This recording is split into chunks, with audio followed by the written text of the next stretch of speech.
Hey guys, hi to all. In this video, we are going to discuss about chapter 2 from which stars.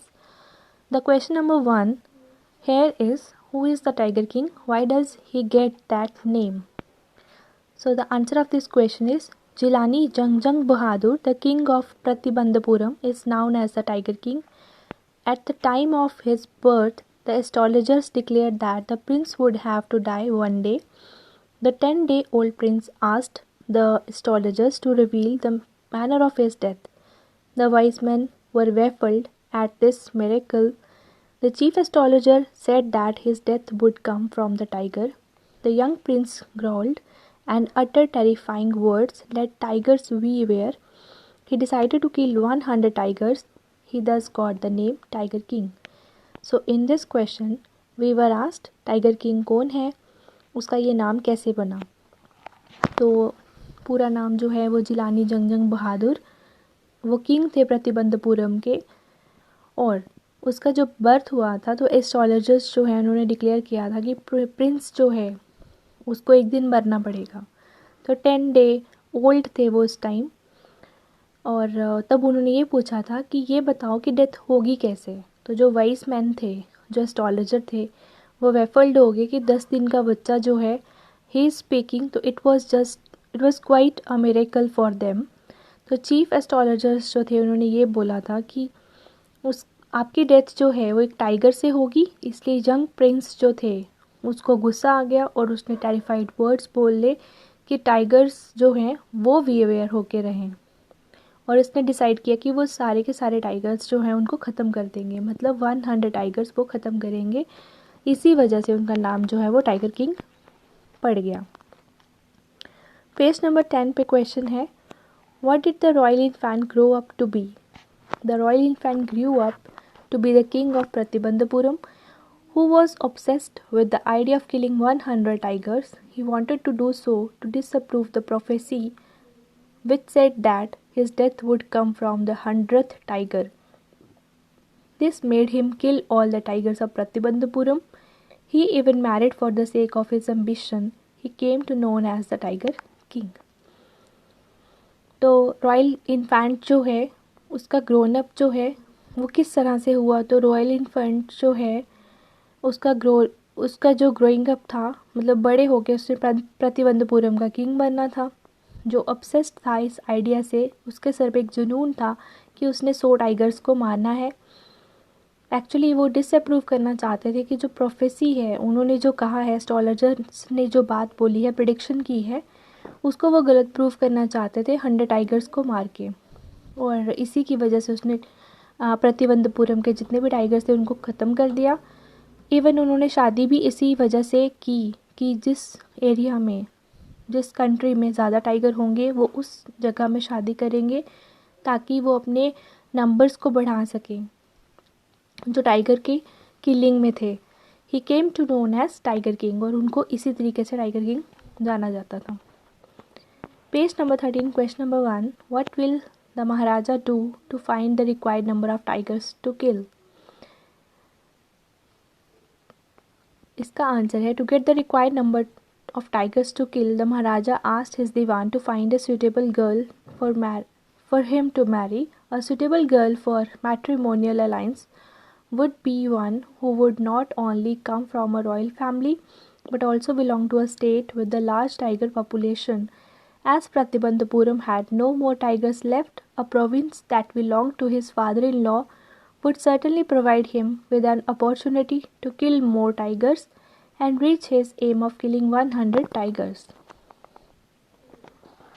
तो इस question में हमें पूछा गया कि महाराजा को क्या करना चाहिए था या क्या करना पड़ना था अपनी काउंटिंग के नंबर्स को बढ़ाने के लिए.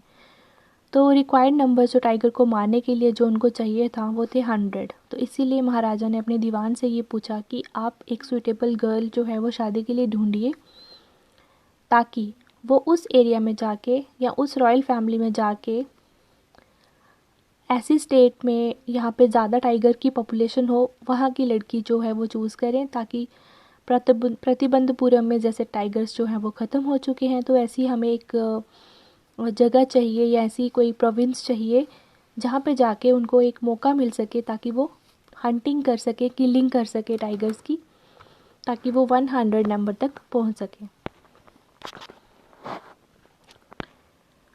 Now page number 14, question number 1. How will the Maharaja prepare himself for the 100 tiger which was supposed to decide his fate? महाराजा जो है वो अपने आप को किस तरीके से प्रिपेयर करेंगे ताकि वो 100 टाइगर जो है, जो उनको मारना था और उसी ने उनकी फेट को डिसाइड करना था, तो वो क्या करेंगे? महाराजा wanted to be extremely careful while dealing with the 100 tiger which was supposed to be the reason for his death. On encountering the 100th one, he took a careful aim at the tiger and shot it.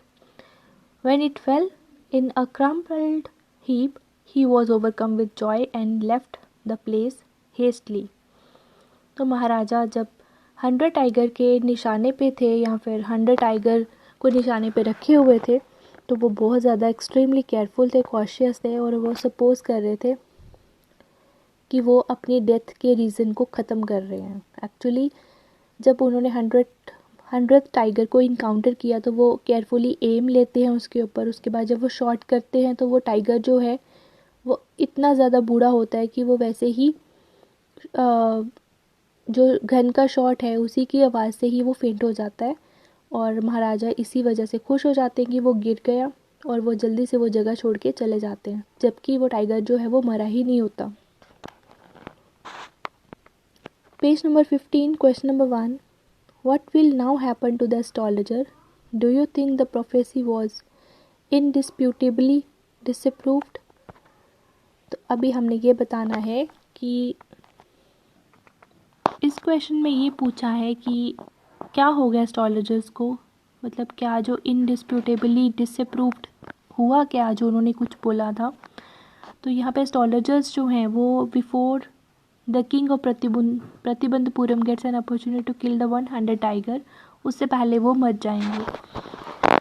मतलब उन्होंने ये कहा था कि अगर आप 100 tiger को ख़त्म कर देंगे तो उसके बाद वो मर जाएंगे, क्योंकि उनकी जो कही हुई प्रेडिक्शन है वो गलत हो जाएगी।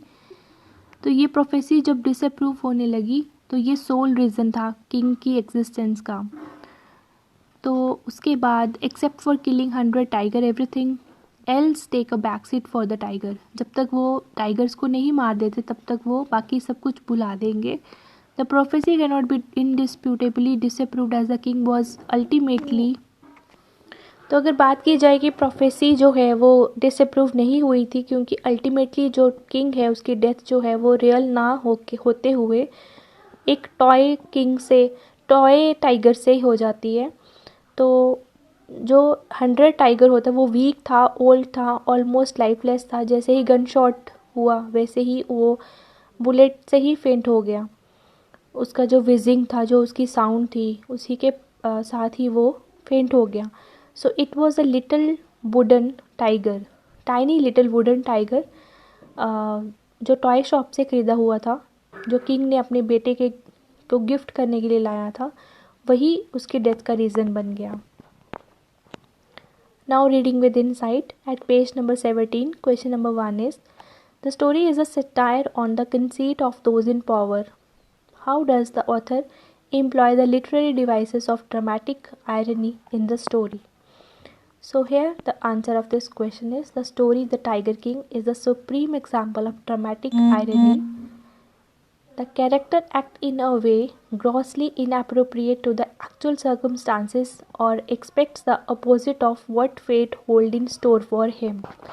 Kalki has used a very dexterous use of dramatic irony in the story.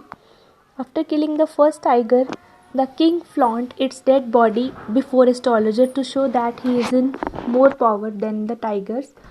However, the astrologers wants the king that he should be careful with the 100th tiger. The king chooses to prove the astrologer wrong once again and makes frantic efforts to kill 100 tiger.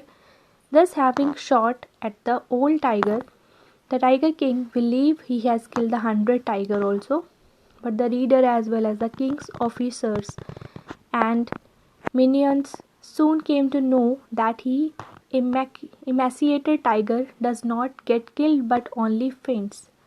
The king gets happy of killing the tiger, but in actual ignorant of its ironical fate that prediction proves to be right and mere sliver on wooden tiger's body causes his dramatic death. Quite ironically, the 100 tiger kills the king instead and astrologer's prediction stand vindicated. तो इस question के through हम ये बता रहे हैं कि ये स्टोरी है, एक मजाक है उनके ऊपर जो लोग पावर में होते हैं. तो ऑथर जो है, कल्कि है जो ऑथर इस चैप्टर के, उन्होंने कैसे लिटरेरी डिवाइसेस जो है वो ड्रामेटिक आयरनी के इस चैप्टर में यूज़ किए हैं. तो ये आपने बताना है. ये स्टोरी जो है ये टाइगर किंग से ली गई है. सुप्रीम एग्जाम्पल है ड्रामेटिक आयरनी की. इसमें सारा कुछ ड्रामेटिक ही है.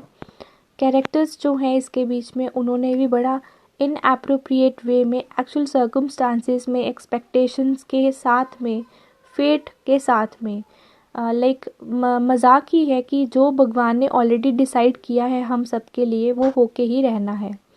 सो यहाँ पे जो टाइगर किंग है वो अपोजिट चल रहे हैं. वो ये सोचते हैं कि 100 टाइगर जो प्रिडिक्शन हुई है वो रेलिवेंट नहीं है, उसको मैं डिसअप्रूव करूँगा. तो डिसप्रूव करने के लिए उन्होंने बहुत कुछ किया. जबकि जो फर्स्ट टाइगर जब वो मारते हैं तो वो अपने किंगडम में उसको लेके आते हैं, सारे एस्ट्रोलॉजर्स को दिखाते हैं जैसे उन्होंने किसी बड़ी चीज़ पे विजय प्राप्त की है. But yes, he has forgotten this thing कि जब 100 टाइगर पे वो पहुंचते हैं तो 100 टाइगर वो पहले ही इतना बूढ़ा सा होता है. तो उसको जब एम किया जाता है, जब उसकी डेथ हो जाती है, जबकि वो मरा ही नहीं होता, वो तो सिर्फ बुलेट की विजिंग से ही फेंट हो जाता है. तो किंग को ये लगता है कि उसने 100 टाइगर को मार दिया है, अब उसको डेथ जो है वो शायद कभी नहीं आएगी. तो it's not possible. The one who has come here he has to go from here. So यहाँ पे जो है वो हम ये बता सकते हैं कि जो पावर में है, चाहे कोई भी इंसान है, whatever the things are coming in our way, वो चीज़ें हमारे हाथ से एक ना एक दिन निकल ही जाती हैं. जो भगवान ने आपके लिए लिखा है वो हमेशा पॉसिबल ही होगा कि वैसा हो ही जाएगा.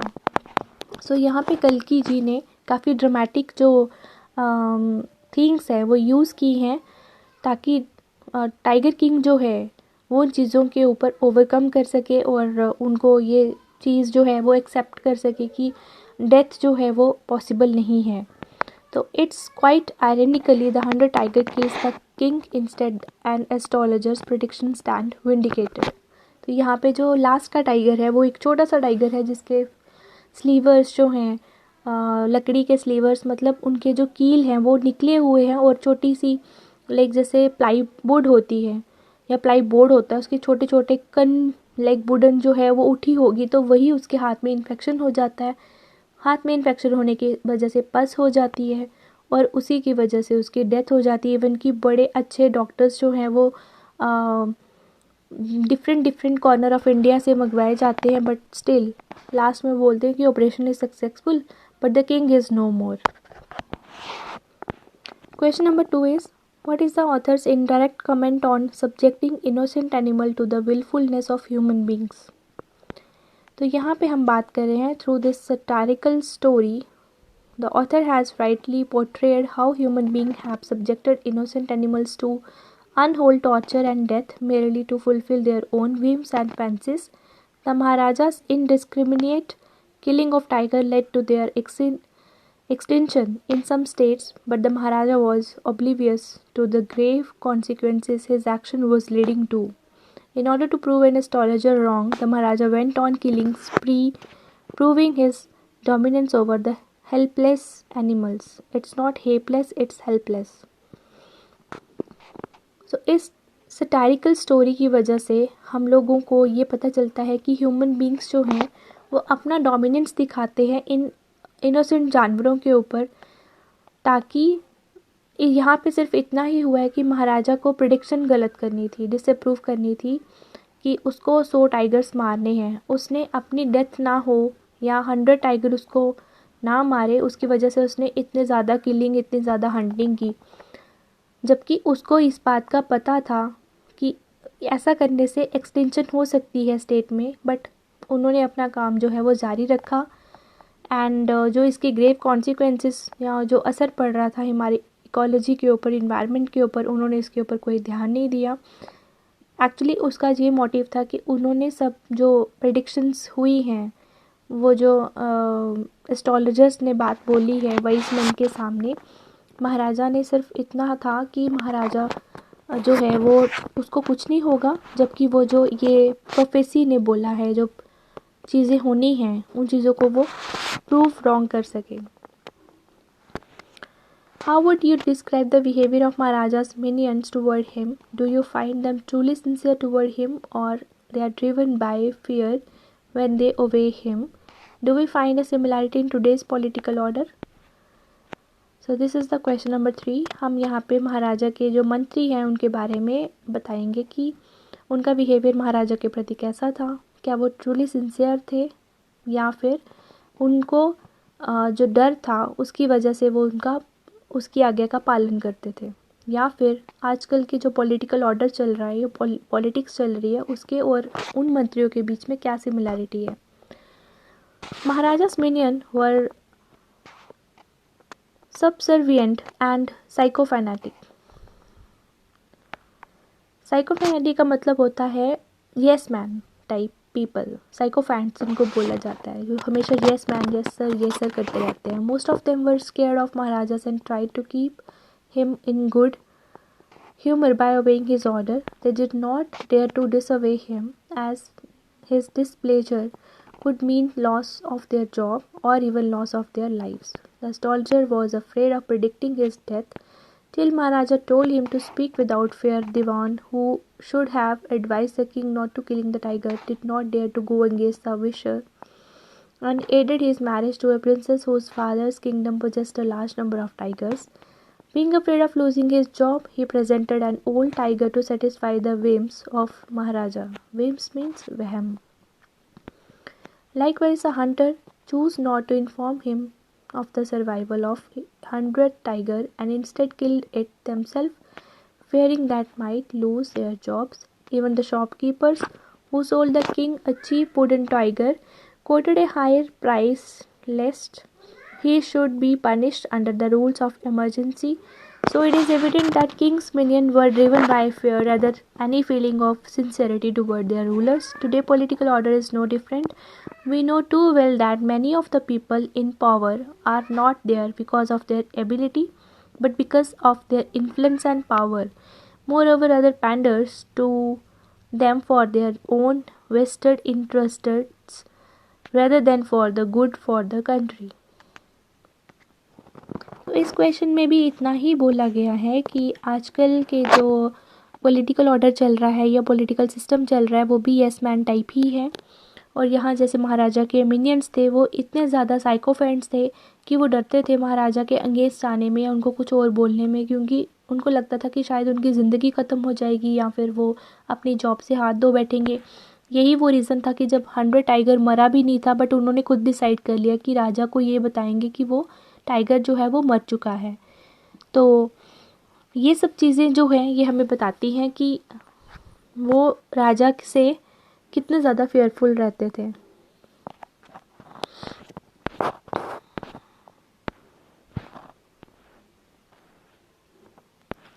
Last question is, can you relate instances of game hunting among the rich and the powerful in the present time that illustrate the carelessness of human beings toward wildlife? There have been more instances of game hunting in the present time. Even the affluent have been involved in instances that illustrate the carelessness of human beings toward wildlife. Salman Khan black buck poaching case, Nawab Mansoor Ali Khan Pitodi. So ये antelope case, all this we can say, but this is not important. You may do only these three.